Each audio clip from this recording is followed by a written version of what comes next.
పేద వృద్ధులకు పెన్షన్ ఇచ్చి వాళ్ళ చిరునవ్వై వెలిగింది. ప్రమాదంలో రక్షించి ఆరోగ్యశ్రీని ఇచ్చింది.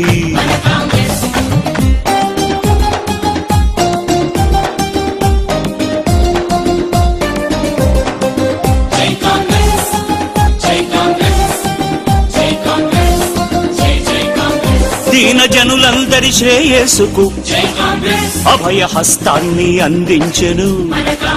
పల్లె పల్లెలోన వెలుగు నింపి ప్రగతి పథంలోకి నడిపింది.